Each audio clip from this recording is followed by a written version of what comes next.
I sat there, motionless, my coffee cooling in my hands as my son smiled across the dinner table and said, "We'll take care of your money now."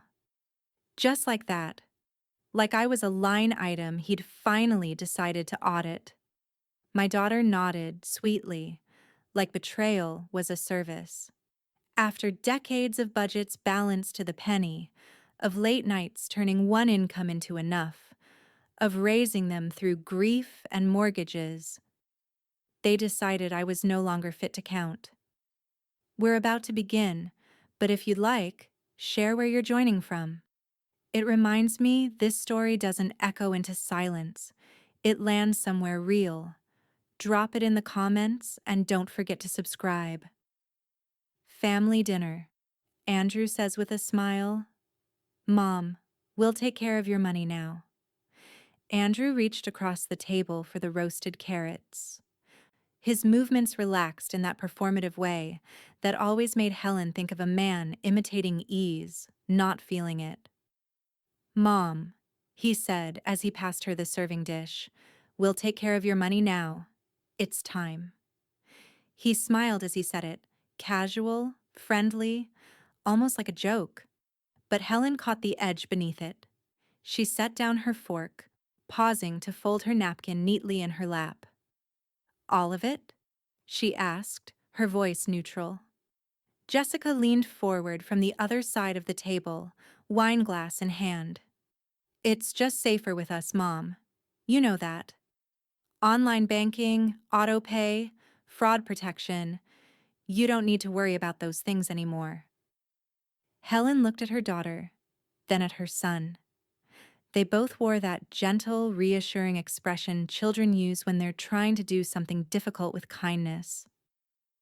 As if they were helping her through a door she hadn't noticed had closed. "I see," Helen said softly. "You've always been so good with money," Andrew added quickly, like an afterthought.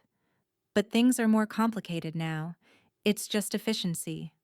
No one's taking anything away from you." Jessica chimed in again. "And this way, you don't have to stress. We can set everything on auto draft.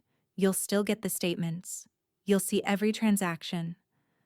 Helen picked up her water glass but didn't drink. "Of course," she said finally. "You've both always been efficient." They relaxed visibly, mistaking her composure for agreement. The table returned to its quiet rhythm, silverware tapping against plates, low conversation threading through the evening. But Helen's mind had already begun its quiet calculations just beneath her pleasant smile. Later that night, the house was still. The dishwasher hummed in the kitchen. Upstairs, the guest room door clicked shut as Jessica got ready for bed. Andrew had gone back to the hotel. "Too much work tomorrow," he'd said. Helen hadn't argued. She moved quietly down the hall to her study, turning the knob with practiced care so it didn't creak. She sat down at her desk, the leather chair giving a small sigh beneath her. She pulled her notebook from the drawer, the old-fashioned kind, linen cover, grid-lined pages, faint smell of pencil and paper. She opened it and began turning through the tabs. Investment accounts, savings, pension disbursements. Each tab held numbers meticulously updated, monthly totals underlined in red. She paused at the last page. There was a sticky note tucked there from Lydia, her financial advisor of 15 years. "Waiting on your go-ahead. Everything's prepped. L." Helen smiled, just slightly. Not out of mischief or rebellion, but something quieter. Something earned. She opened her laptop, entering her password with slow precision. Her fingers moved through the banking app, then to the brokerage account. The balances blinked to life. Everything was still under her name. She checked the scheduled disbursements. 3 auto transfers, all to shell accounts she and Lydia had designed last year. Completely legal, entirely private. There was one more account, the new one, offshore. invisible to Jessica and Andrew, even if they went digging. Helen clicked to open her email. The draft she'd written 2 days ago was still there. Subject line blank. She typed quickly, not pausing to reread. Lydia, initiate full transfer at midnight. Use quiet protocol. No alerts. Confirm only when complete. H. She hit send. Outside, wind moved gently through the trees. She could hear it brushing against the side of the house like a memory trying to find its way back in. Helen leaned back, staring at the screen until it dimmed. Then she closed the laptop, exhaled through her nose, and sat still for a moment longer. The room was dark now, lit only by the faint glow from the hallway. She didn't need to look again. She knew the numbers. She knew what came next. Not fear, not guilt, just a quiet kind of certainty. They'd called it a gesture of love, this new arrangement. And maybe it was. But love, Helen had learned, doesn't always mean surrender. The sun filtered through the tall kitchen windows, casting long lines across the marble countertop. Helen sat at the table in her robe, a fresh cup of coffee in hand, reading the arts and leisure section with the kind of ease that always seemed just slightly rehearsed.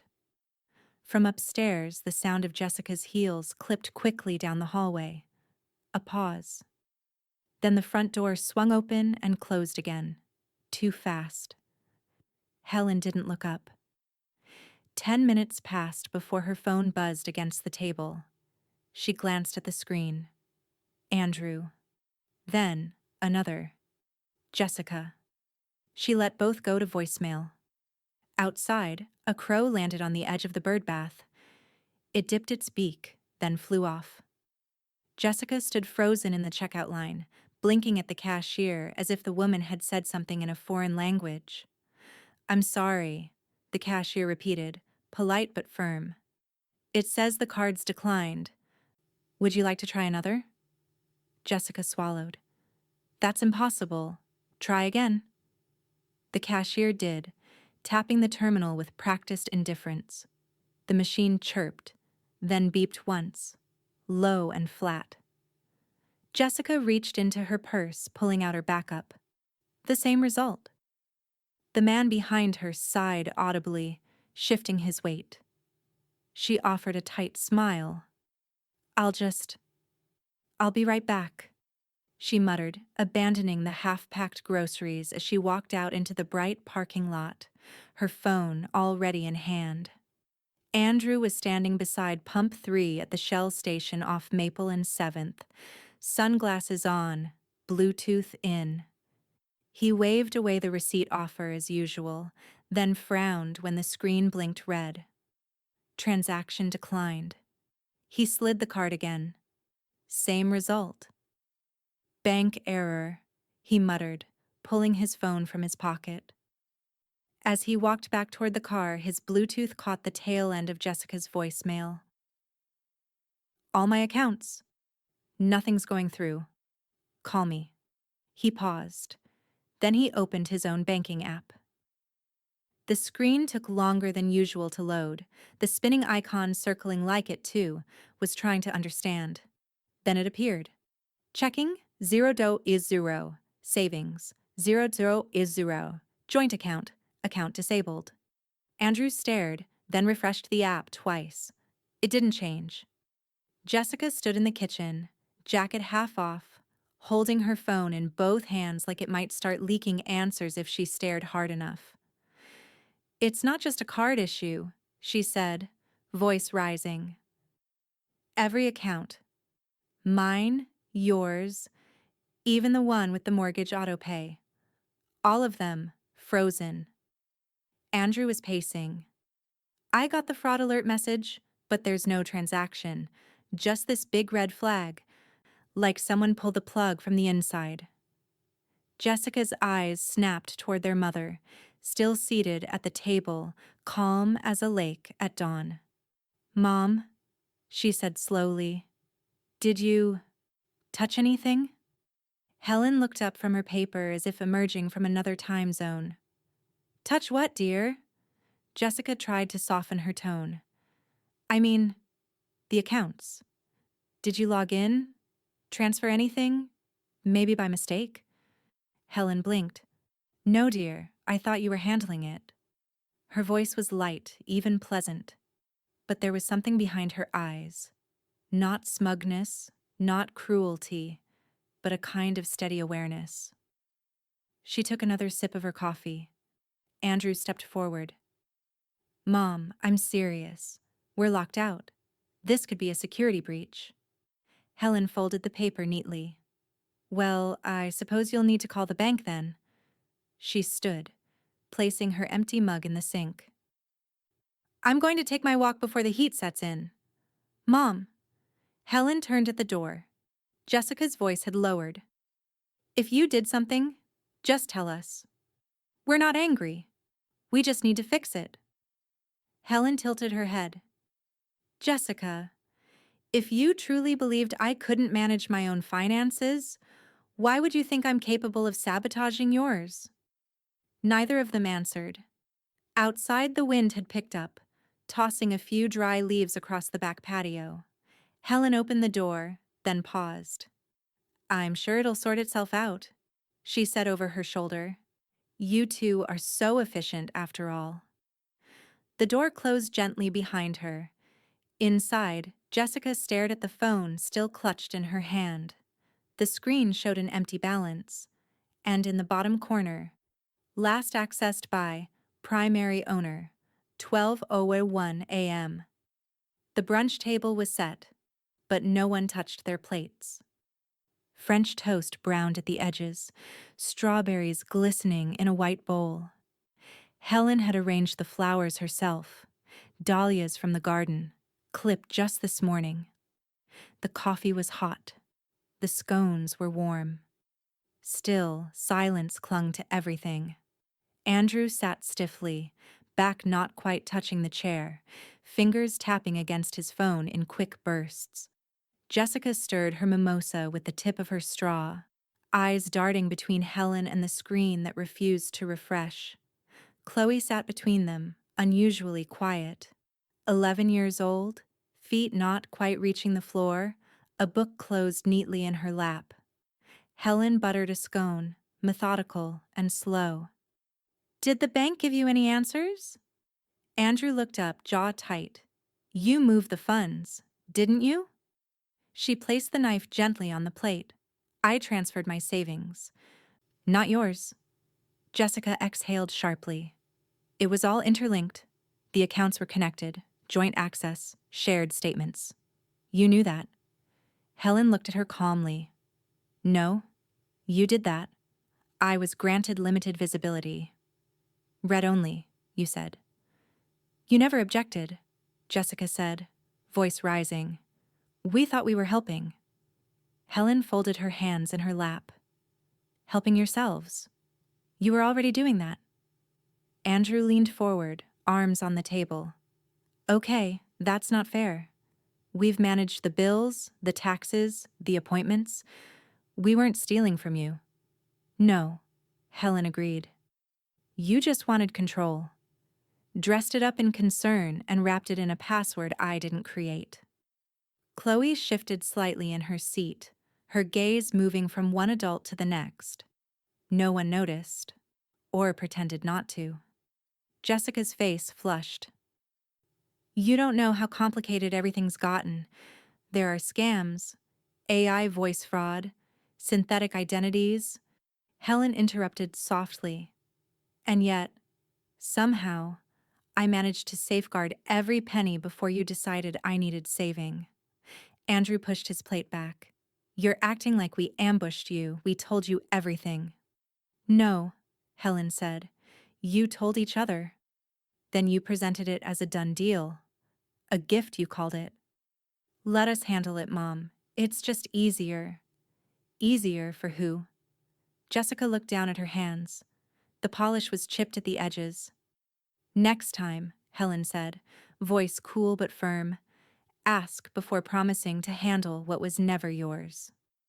The room went still. Outside, birds called faintly from the trees. A car passed slowly on the street, then faded. Chloe cleared her throat, softly. Grandma, are you mad at Mom and Uncle Andrew? Helen turned to her, and her face softened. No, sweetheart. I'm just reminding them that I'm still here. But they said you wanted help? Helen nodded slowly. They meant well. I don't doubt that. But meaning well doesn't give you permission? Jessica stood abruptly. This is ridiculous. We're sitting here like it's a normal brunch, when the mortgage account is locked, the business credit line is flagged, and your name is on all of it. Not anymore, Helen said quietly. Andrew stood too, pacing now. You think this is some kind of lesson?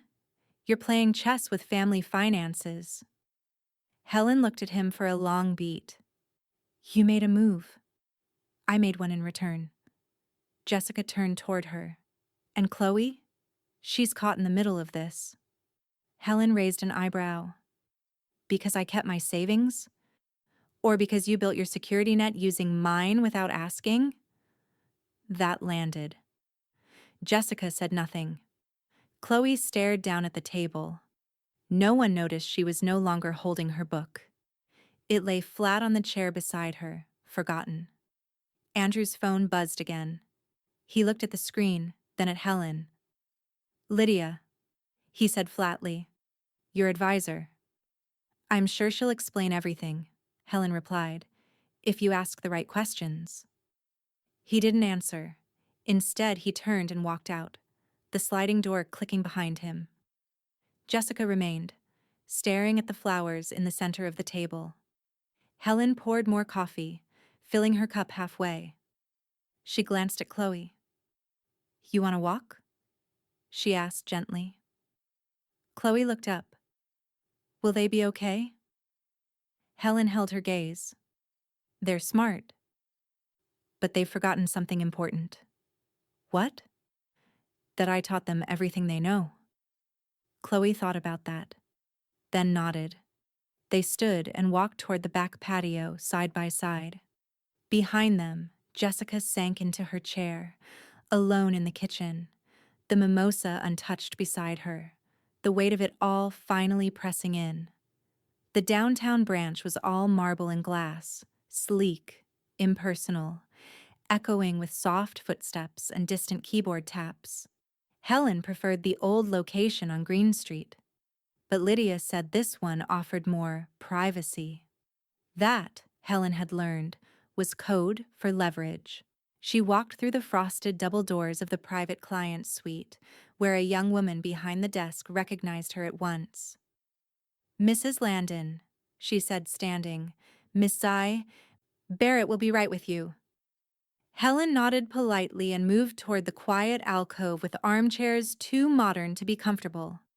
She sat and crossed her ankles, smoothing her skirt. A man nearby glanced up from his laptop, then looked away just as quickly. Lydia arrived less than a minute later, blazer crisp, iPad in hand, lipstick exact. Helen, she said warmly, leaning down to kiss her cheek.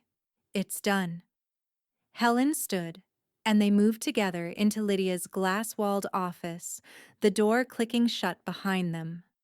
The room was brighter than Helen remembered. The city unfolded outside, hazy through the high windows. A reminder that the world kept moving, no matter how much you tried to hold it still. Lydia tapped a few times, then turned the screen toward her. Funds secured in your private trust. Designated structure holds sole ownership, with full discretion transferred per our instructions. They can't touch a cent. Helen exhaled. Not relief exactly. Just confirmation. And the joint accounts? Closed, Lydia said. Legally, zeroed and locked. Their cards were tied to those, not to you. Helen nodded once. Good. Lydia hesitated, then softened her tone. Are you sure you want to go this far? Helen turned her gaze toward the window. They left me very few options. I didn't start this. No, Lydia said. But you're finishing it. Before Helen could respond, her phone vibrated in her bag. She pulled it out, checking the screen. Paul Lancaster. She answered with her usual economy. Paul. I assume? His voice came cool and direct. You're preparing for fallout. I'm already in it, she said. There was a pause on his end, the kind you learn to respect in men who read contracts for a living. I reviewed the revisions Lydia forwarded. The estate documents look solid. I've made a few notations, just language tightening. Want to come in tomorrow or handle it now? Helen looked to Lydia, who gave her a small nod. Now, Helen said. Let's do it legally, not loudly. Lydia handed her a sleek folder. Inside were the revised trust terms, POA alterations, and the new will. Everything she'd hinted at before, but never signed. Until now. Helen took the pen without ceremony. Her hand didn't shake. Not when she signed her name beside the revocation of shared medical authority. Not when she initialed the section granting Chloe's educational fund full independence. Not even when she reached the page that removed Jessica and Andrew as default beneficiaries and replaced them with the newly established Landon Family Legacy Trust, held by Lydia, governed by Paul, and accountable only to Helen. No page felt vengeful, just necessary. You've thought this through, Lydia said, watching her close the folder. I've had time. They sat for a moment, the city a blur behind them, two women who had weathered different kinds of storms.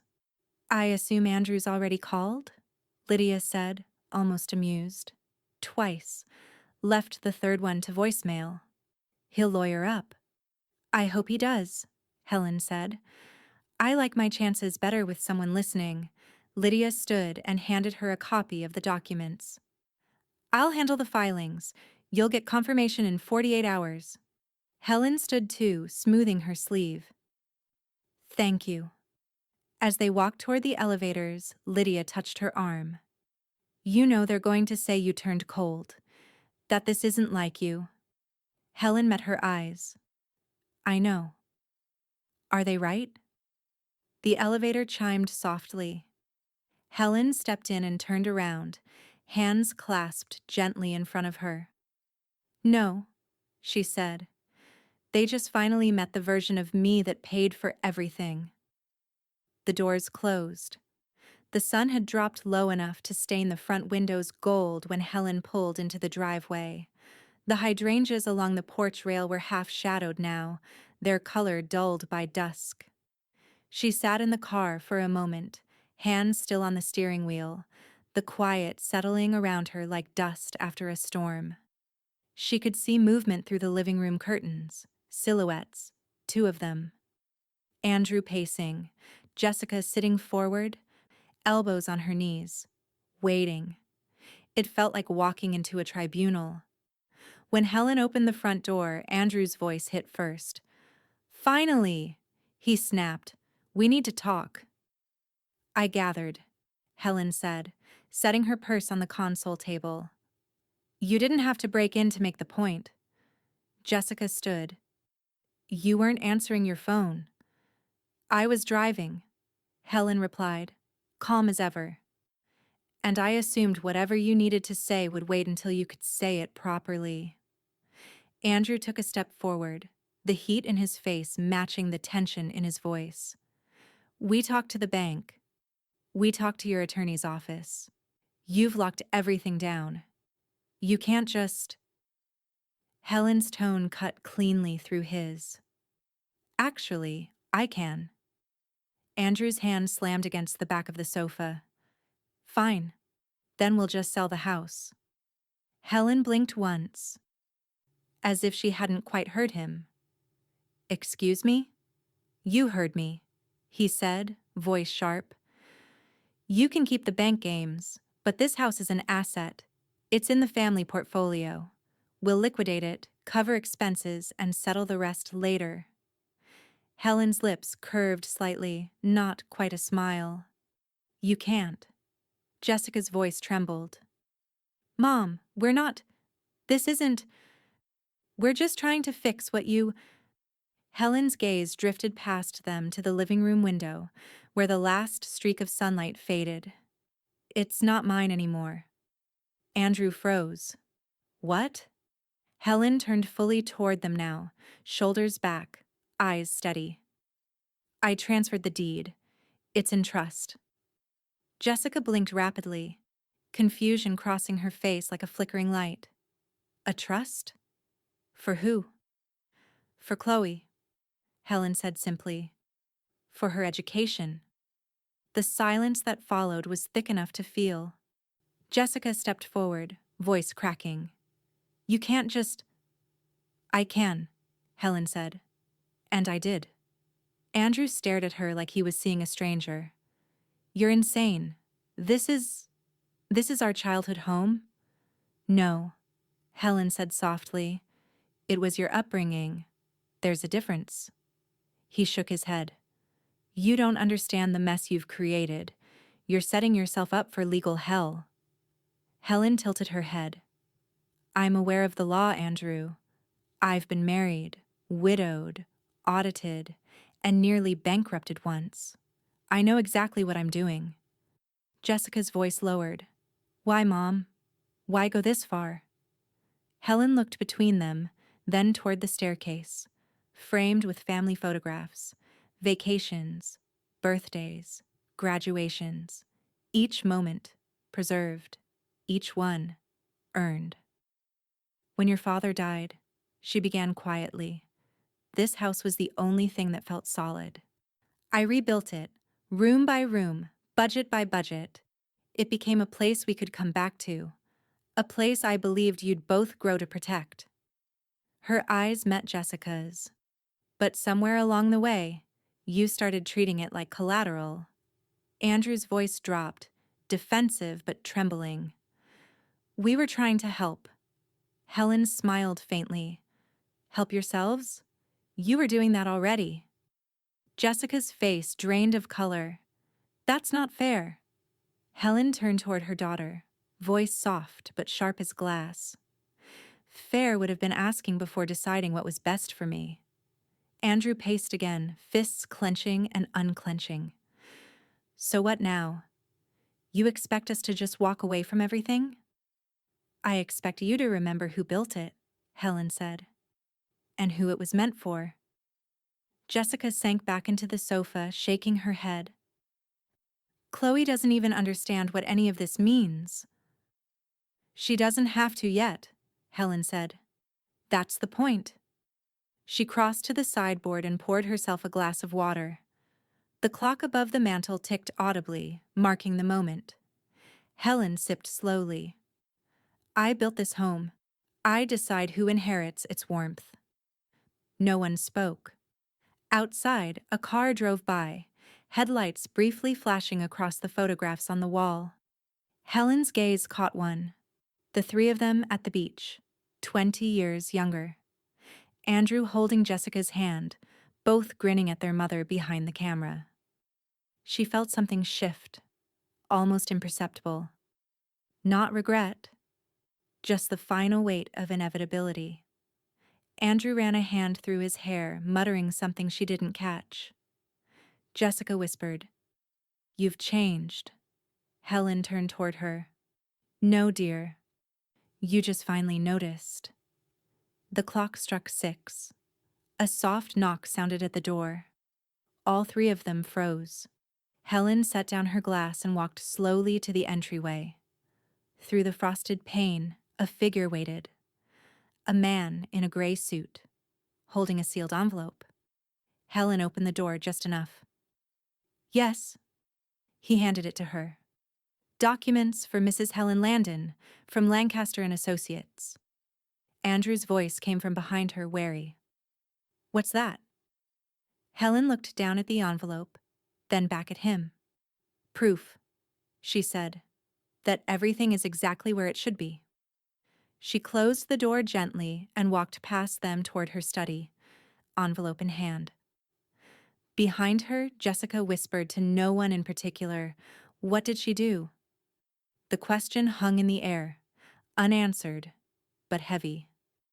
And Helen, unseen in the hallway, allowed herself one small, measured breath before opening the envelope.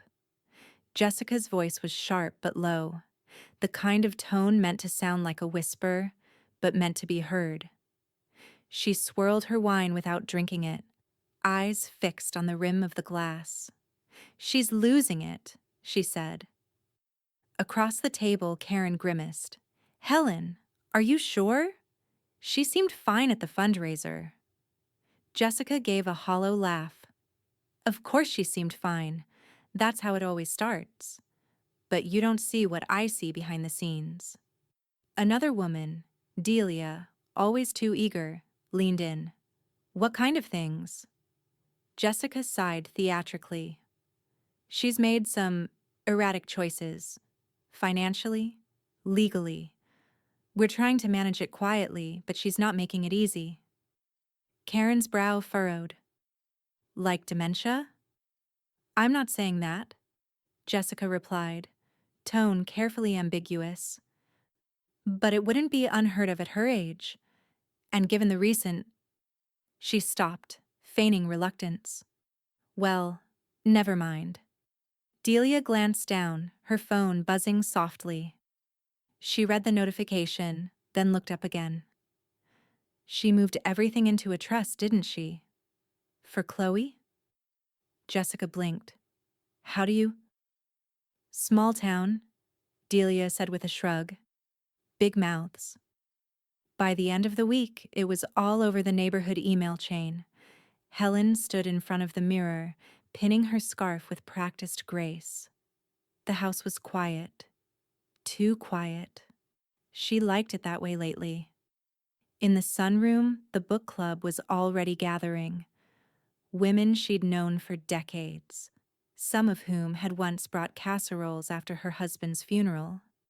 Others who had quietly watched her raise 2 children and never once offered unsolicited advice. She walked in with a plate of lemon bars and a soft smile. "I hope someone remembered to bring something trashy. I need to cleanse my palate from the legal thrillers."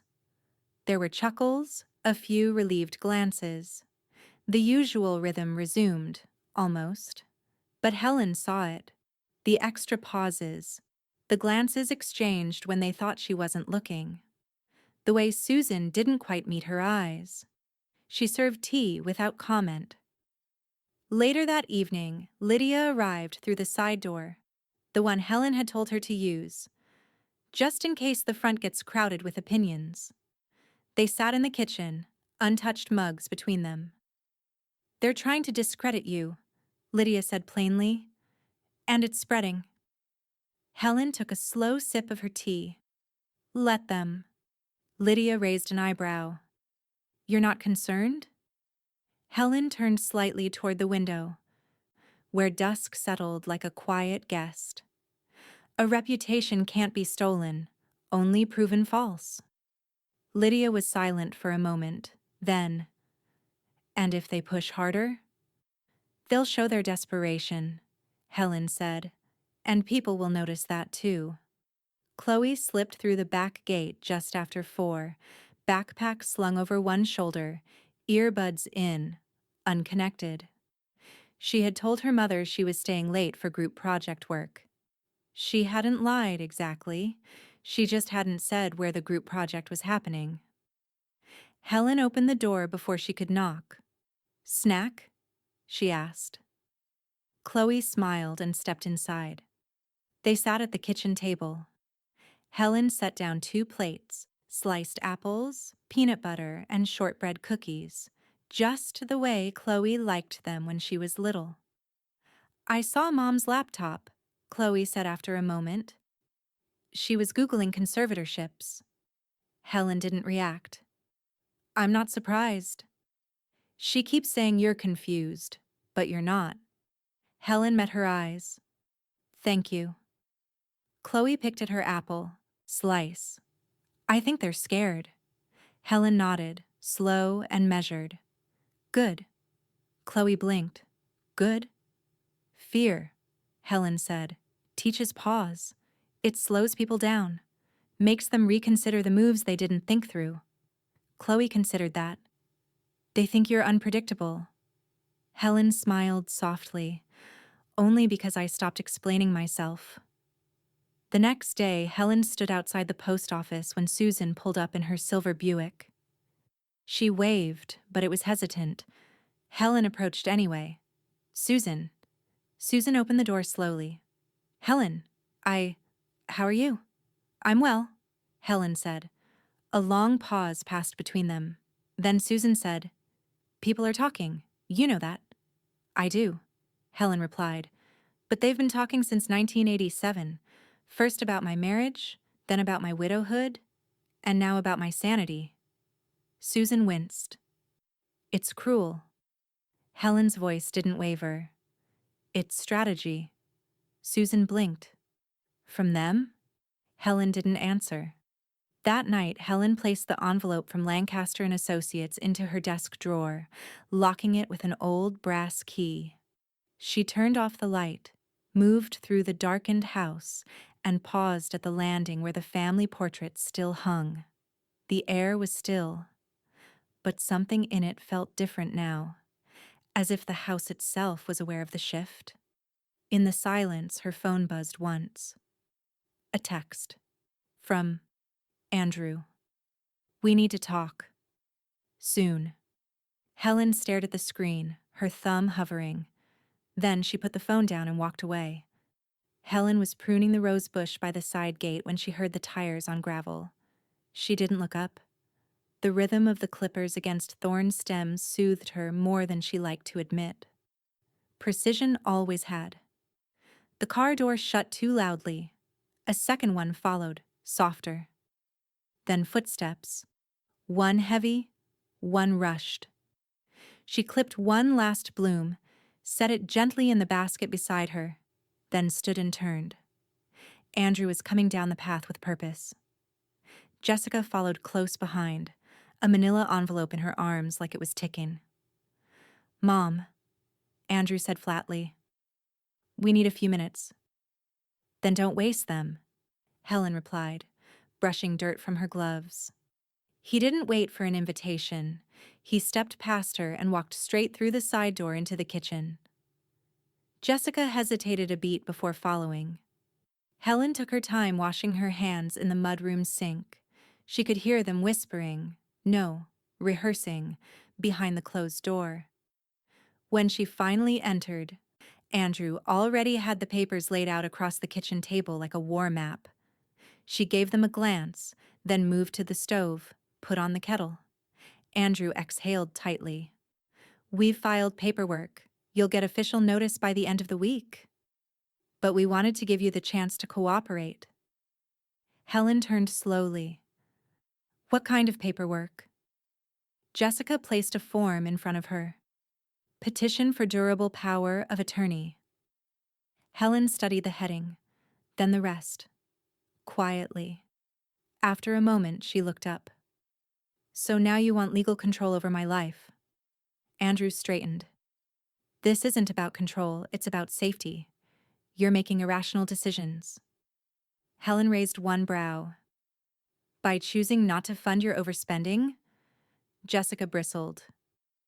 We're trying to protect you. Helen picked up the paper, turned it over, as if expecting something different on the back. Protection, she said evenly, usually comes with a price tag. Andrew's tone sharpened. This isn't just about money. You've isolated yourself, cut ties, redirected assets without consulting us. It's concerning. Helen smiled faintly. I see.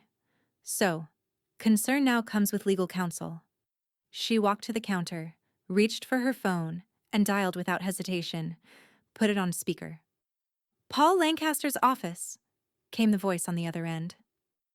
Put me through, Helen said. Tell him it's urgent but not panicked. A brief hold. Helen set down the phone, crossed her arms. Jessica leaned forward.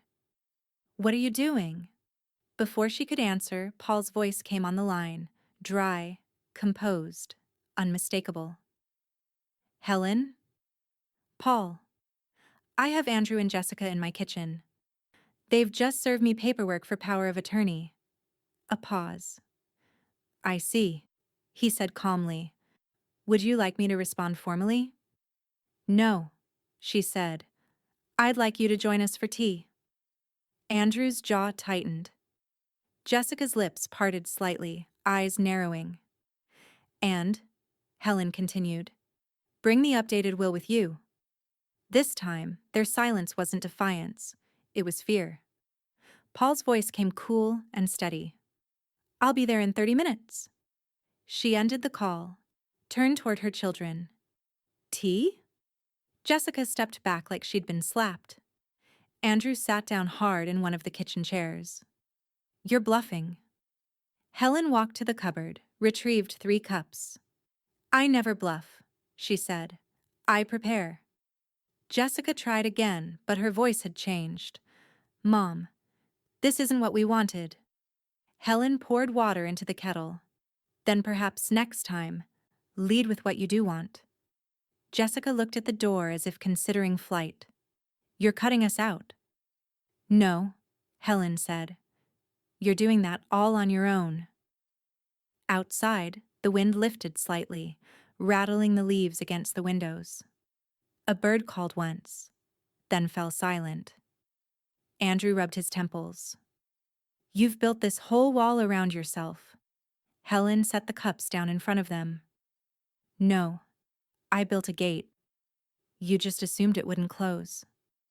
The kettle began to boil, soft at first, then louder, like a voice gathering strength. Jessica whispered, "If you go through with this, we won't have anything left."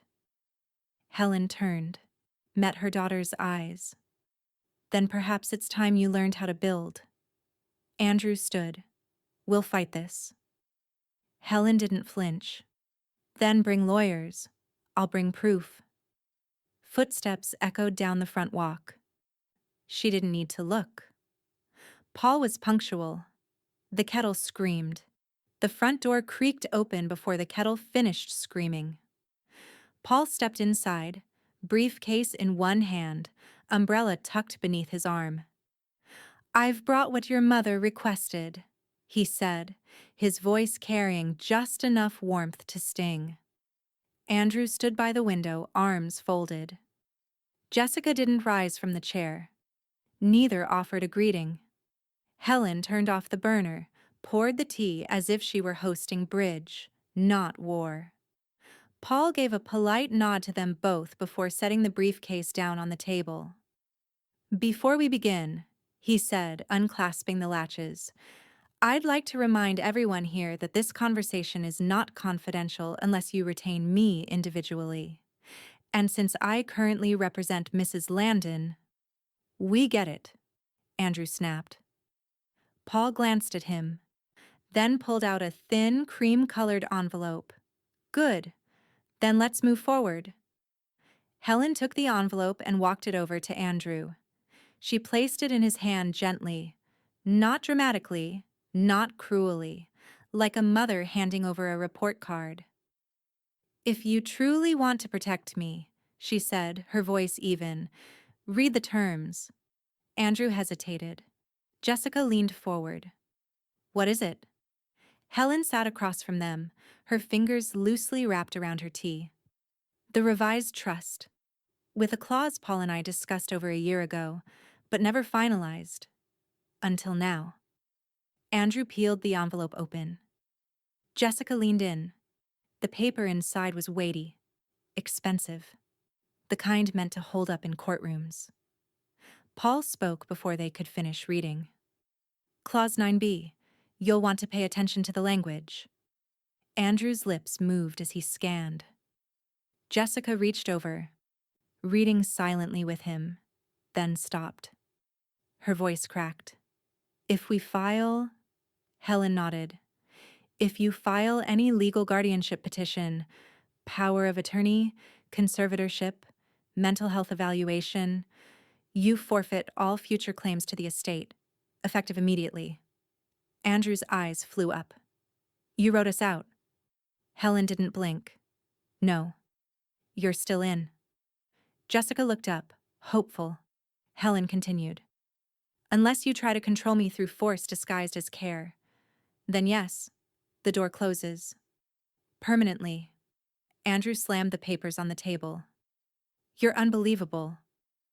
No, Helen said, her voice quiet but full. I'm consistent. Jessica stood abruptly, pushing back her chair. You think this is normal behavior? Helen tilted her head. You mean drafting protections against people I raised, housed, funded, and educated, who then tried to legally erase my autonomy without warning? Jessica looked to Paul, desperate. You think this is rational? Paul didn't flinch. I think it's legal. Andrew paced the edge of the room, agitated. So what now? We sit back and hope you don't donate the whole estate to some animal shelter? Helen's eyes narrowed slightly. I thought I raised two people who understood value, but lately all I see is panic. Jessica's voice dropped. We were scared. That's honest, Helen said. Try it more often.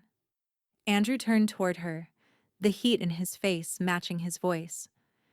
You didn't even give us a chance to talk before you started shutting doors. Helen stood slowly.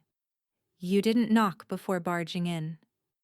The silence that followed was thick. Paul cleared his throat. That's all for now. I'll leave a copy of the signed trust here. You're free to consult your own counsel, but I should warn you. The clause is enforceable. It's been tested. Jessica stared at the document like it might catch fire. Paul gathered his case and paused at the door. Helen, I'll confirm filing with Lydia tomorrow. Let me know if you need anything else.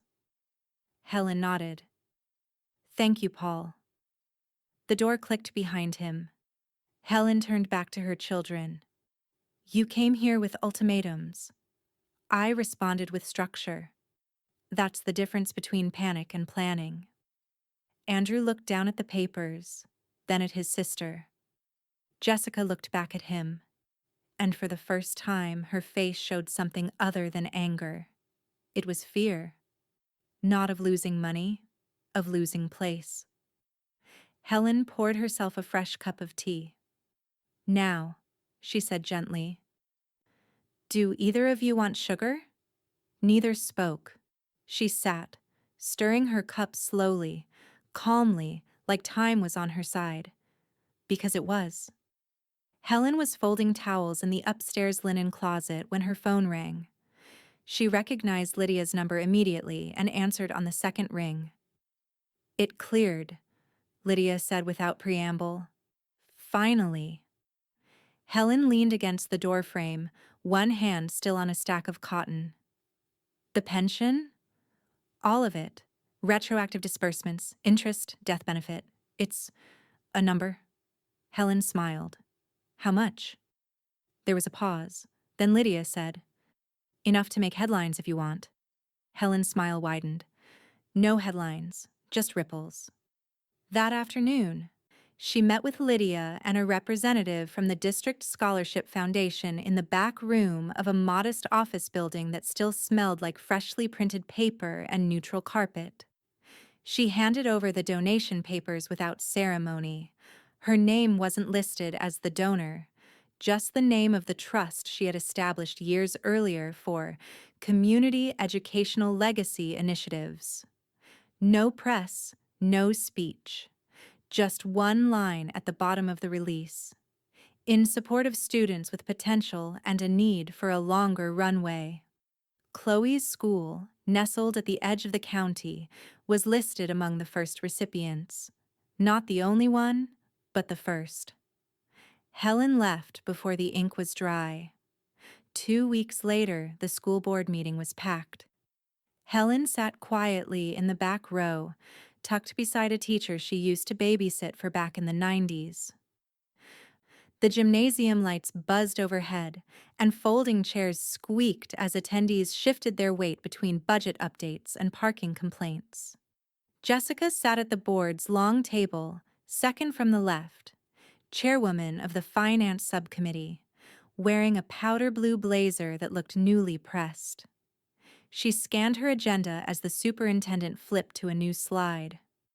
Item 11, he said. New community scholarships. This one's significant. He cleared his throat. Last month, the district received a donation through a private trust, anonymous by request.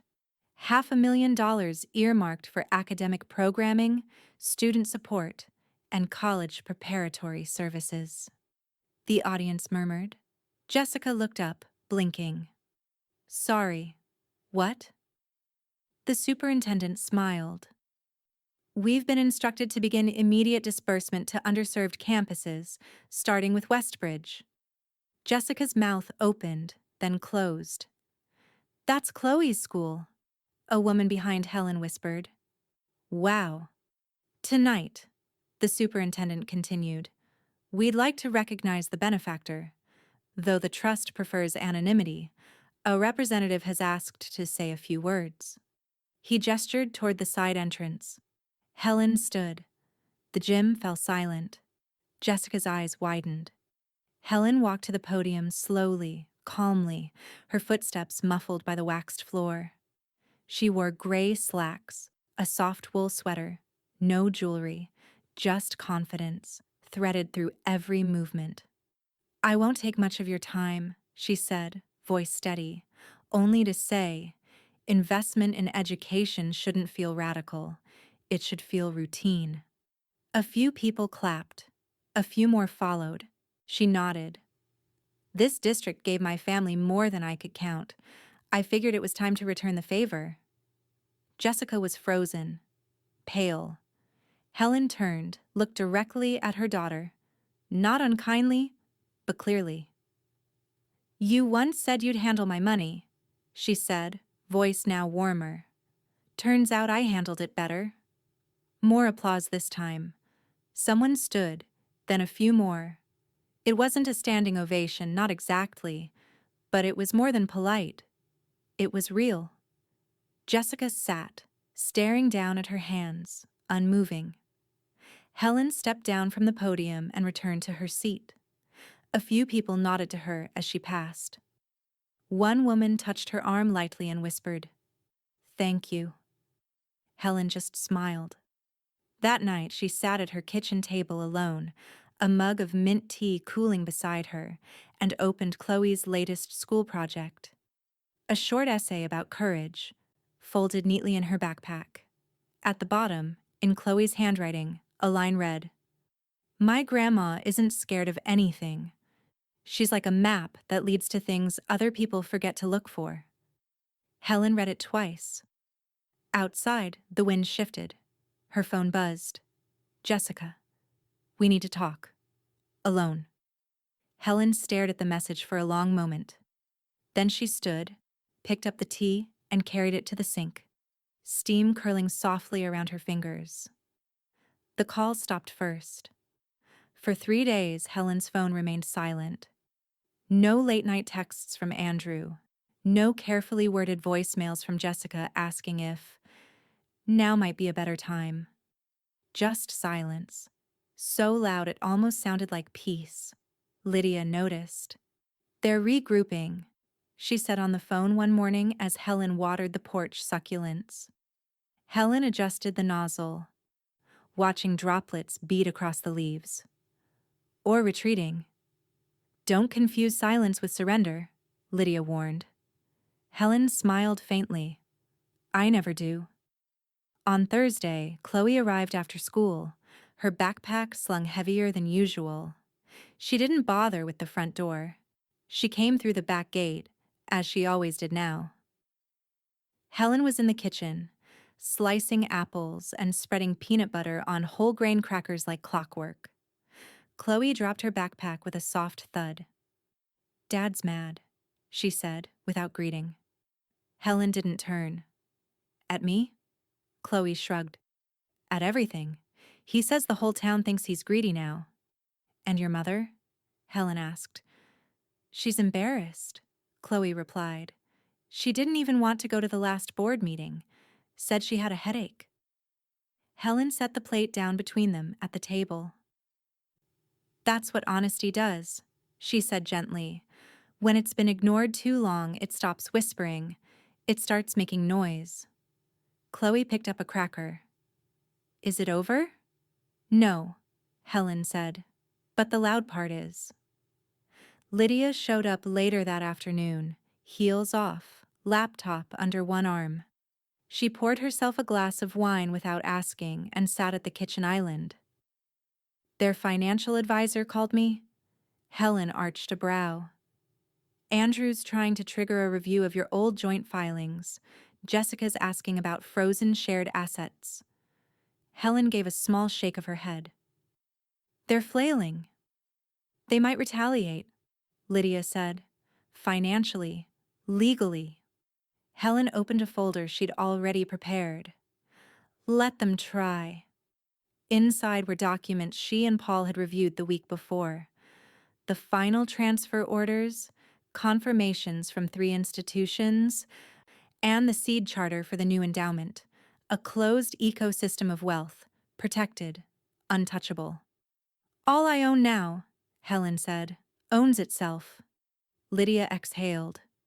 You're really doing it. I'm done with half measures. That night, Helen sat by the fireplace, flames low but steady. A legal pad rested on her lap, filled with lists, donations, account closures, final notes to Paul and her accountant. Each one struck through in red ink. The house was quiet. Too quiet, maybe. She'd spent a lifetime keeping it full.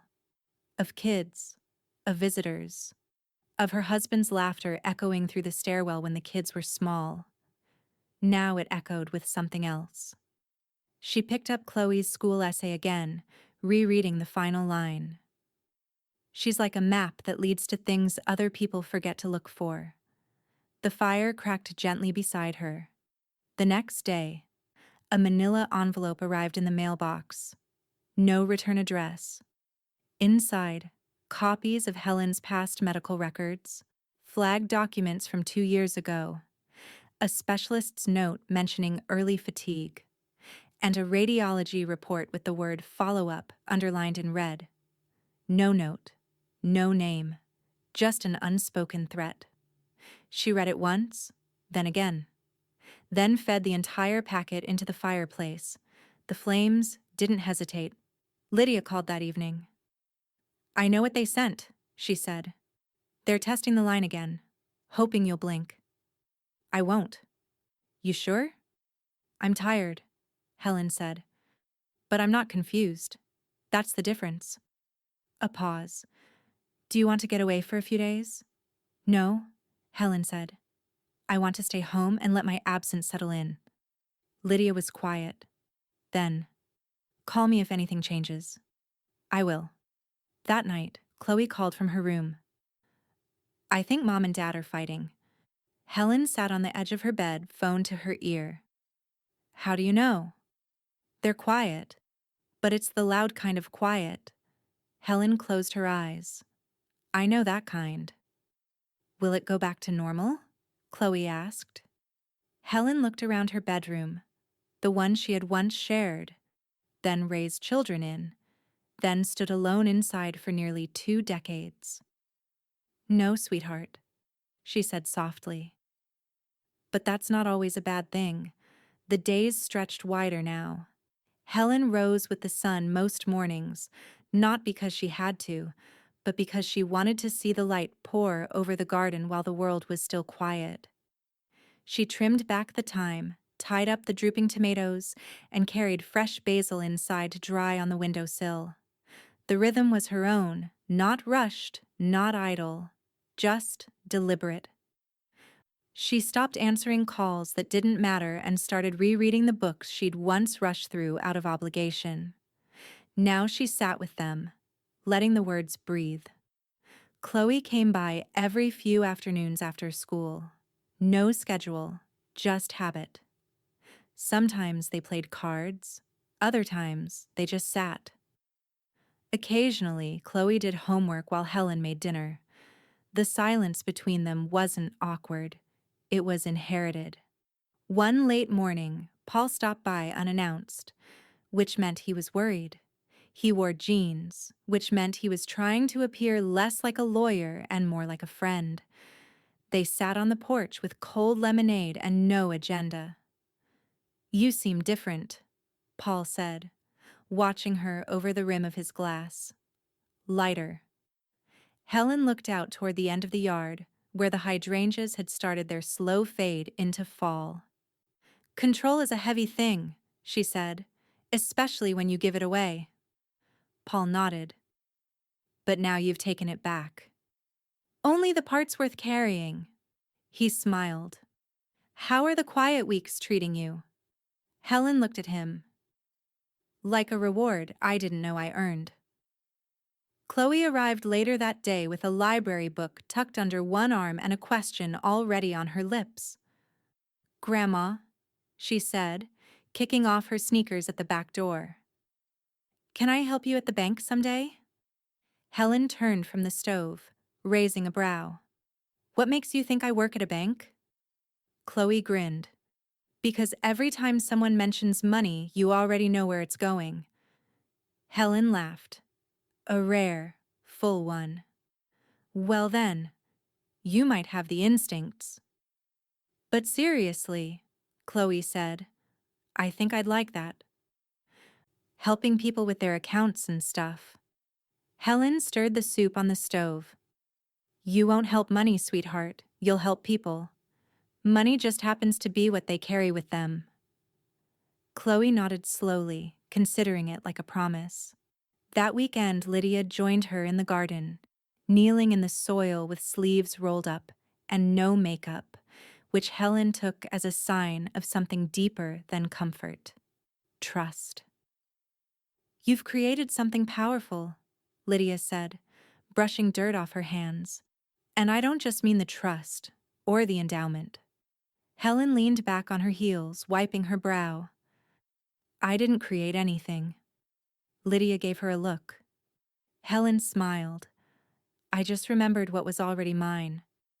They planted tulip bulbs for spring, and for once, they didn't talk about the kids, or the lawyers, or the balance sheets.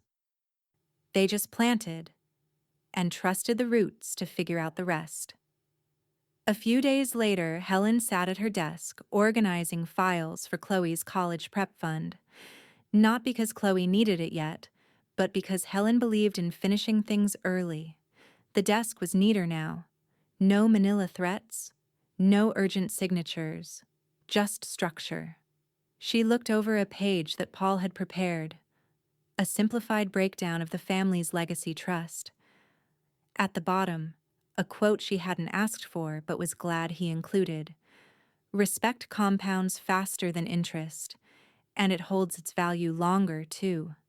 She read it twice, then tucked the paper neatly into a folder marked for Chloe.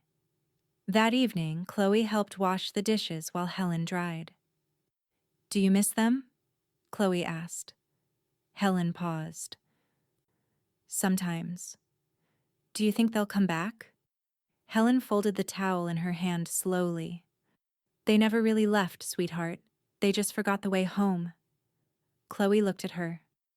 "Will you let them in again?" Helen opened the drawer, placed the towel inside.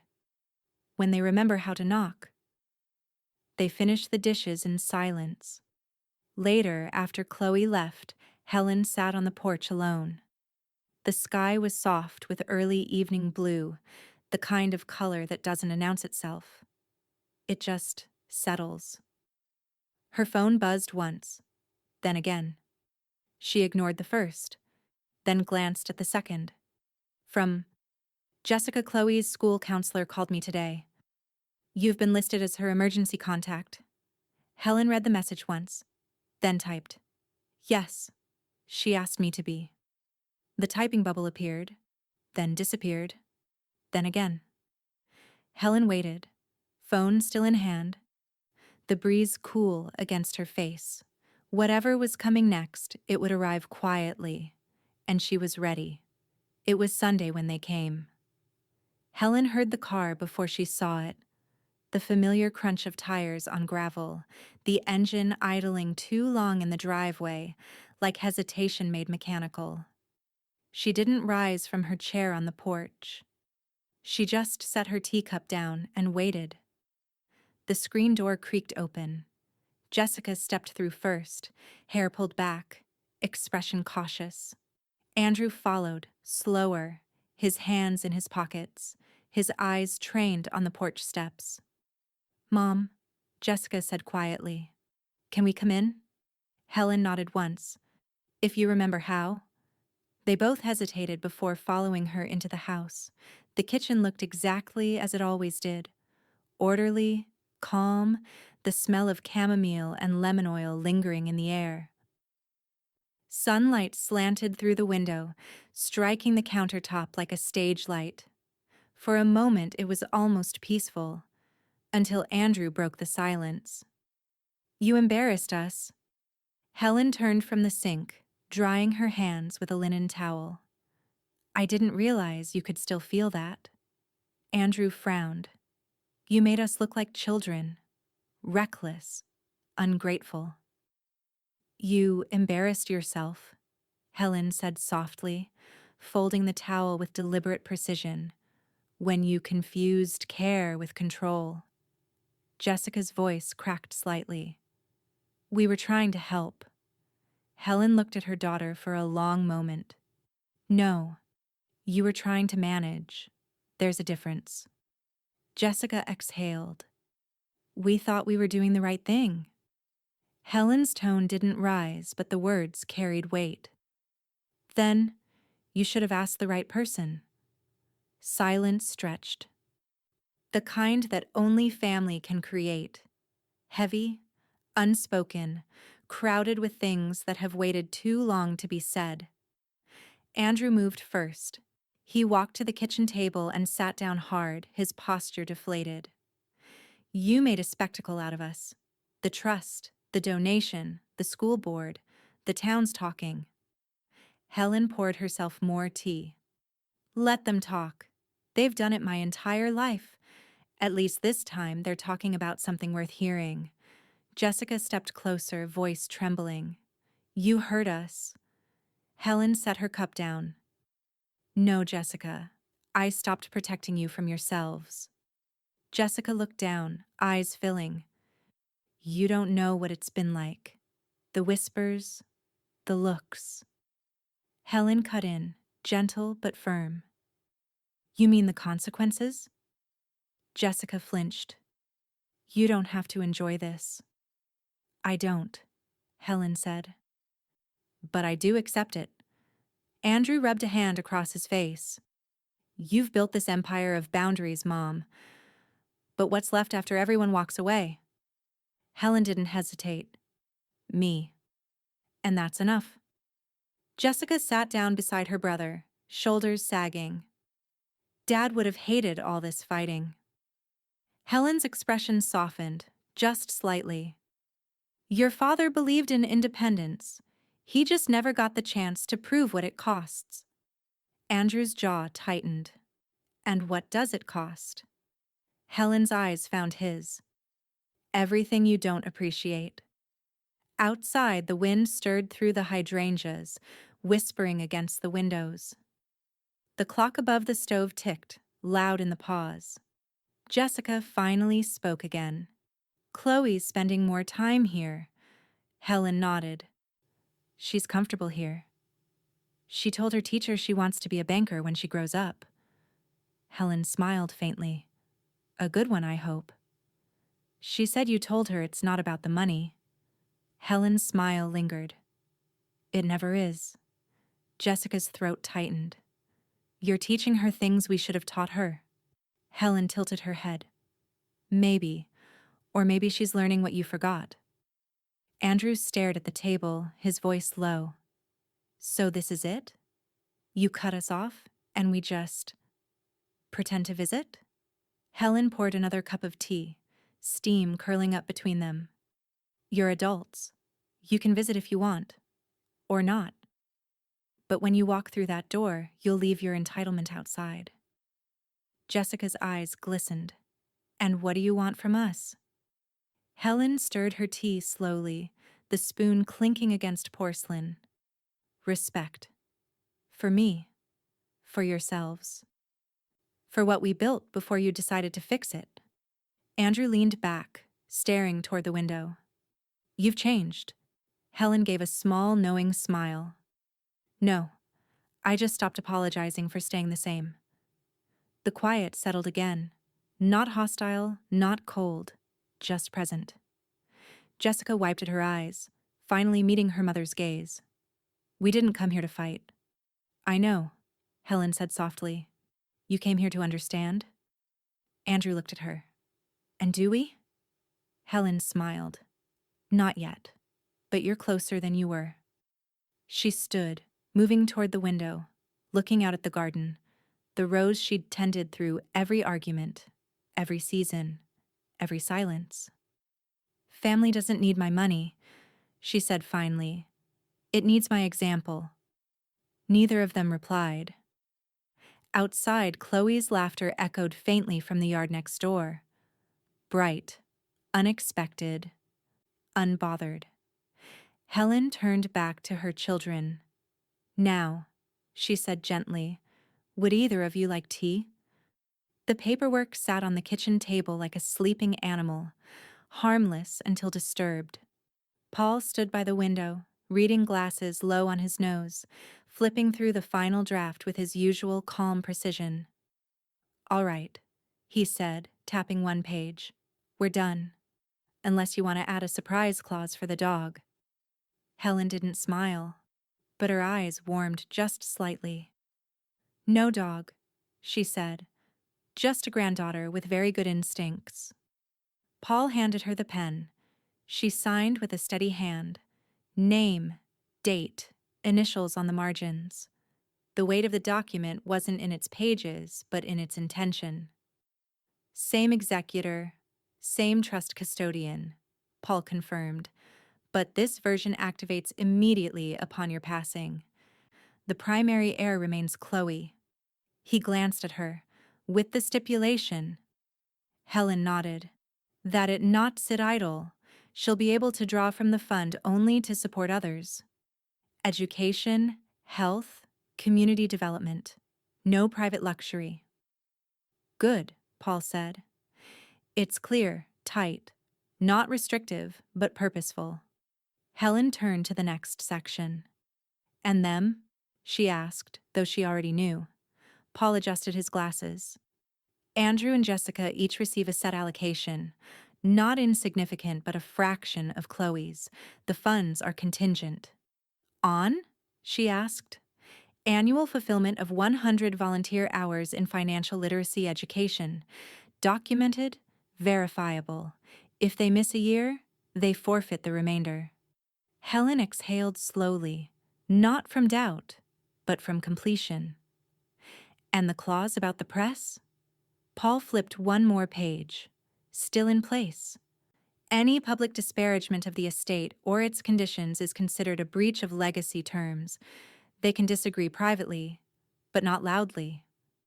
Helen nodded again. Thank you. He tapped the pages lightly. You're sure they'll accept this? They'll hate it, Helen said. Then they'll do it anyway, because somewhere under all that entitlement, they still want to be part of something decent. That evening, she invited them both back, separately, but at the same time. No audience, just family. Andrew arrived first, jacket slung over one shoulder, jaw already tense. Jessica came 10 minutes later, eyes wary, clutching her purse like it might hold a rescue plan. Helen didn't offer tea this time, just the documents, already placed in 2 cream-colored envelopes. One for each of them. Jessica opened hers first. Andrew hesitated, then followed. It didn't take long to reach the relevant section. Jessica looked up sharply. Volunteer hours? Helen said nothing. In finance? Andrew asked, almost incredulous. You want us teaching people about money? Helen looked him squarely in the eyes. I want you reminding yourselves what money actually means. Jessica's voice trembled. You're punishing us. No, Helen said softly. I'm educating you. Andrew sat back. You think we need teaching? I think you need context, she replied. And consequence. Jessica turned to the page roughly like the paper itself had offended her. This isn't a gift, she said. Helen nodded once. No, it's a responsibility. One you asked for when you said you wanted to handle things. Andrew stood abruptly. This is insane. You're setting us up to fail. No, Helen said calmly. I'm setting you up to serve. And if you can't do that, then perhaps you weren't meant to inherit anything at all. Jessica looked to Paul, hoping for reprieve. You're really signing off on this? Paul shrugged lightly. She's the client and the mother, which means she's the architect of both the estate and the lesson. Helen folded her hands. You'll get the hours done. I believe that.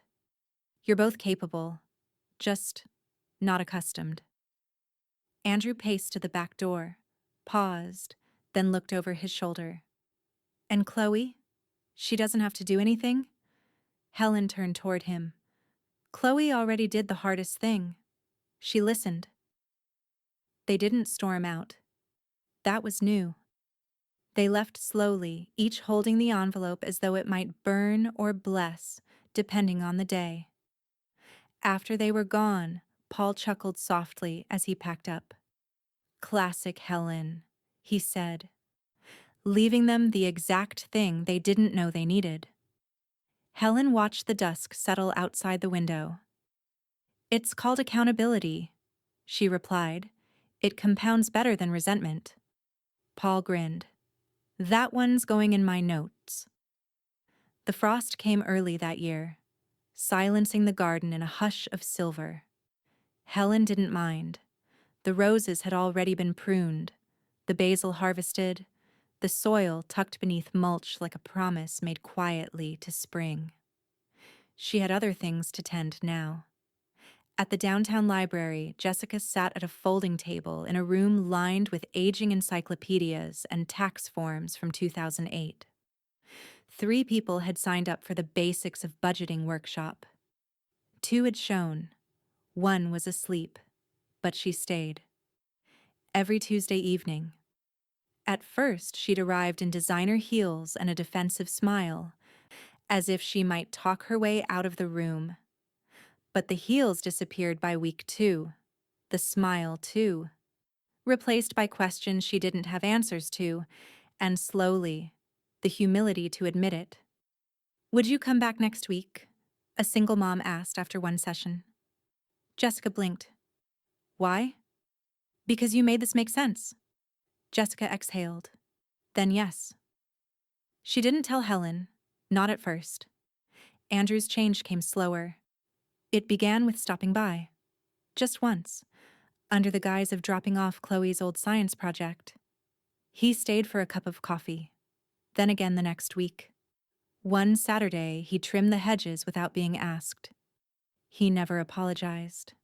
Not out loud. But one afternoon, he handed Helen a sealed envelope. Inside, documentation of 20 volunteer hours at the local community credit union. No comment, just proof. Helen said nothing. But the next day, she left a small note card on the hallway table. When you do something right, it doesn't need applause, just consistency. It was unsigned, but Andrew tucked it into his wallet. Chloe excelled, not just in grades, but in presence. She stayed after class to help organize supplies, wrote thank you notes to guest speakers, led a fundraiser for the school's student pantry. One day, she came through the back door holding a crisp folder. I need help proofreading something, she said. Helen dried her hands and opened the folder at the kitchen table. The title read, My Grandma's Lessons About Value by Chloe Martin. It wasn't about money. Not exactly. It was about watching someone choose silence over shouting, about the cost of dignity, about a woman who made her garden bloom in the middle of a storm and taught others how to stay rooted. Helen didn't make it to the last page before the tears came. She folded the paper gently, placed it back in the folder, and ran a hand across Chloe's hair. She understood everything, Helen whispered, more to herself than to the girl in front of her. Chloe smiled. I had a good teacher. That Sunday, Lydia joined her on the porch with 2 coffees and a file tucked under one arm. She never mentioned business unless invited. Instead, she watched the wind flick through the now empty planters, the garden sleeping beneath its blanket of early frost. You've changed the shape of things, she said. Helen raised an eyebrow. The garden? The family. Helen didn't answer right away. She watched a squirrel dart across the fence, pause, then disappear into a neighbor's tree. Lydia set down her cup. You raised a legacy. Helen turned to her.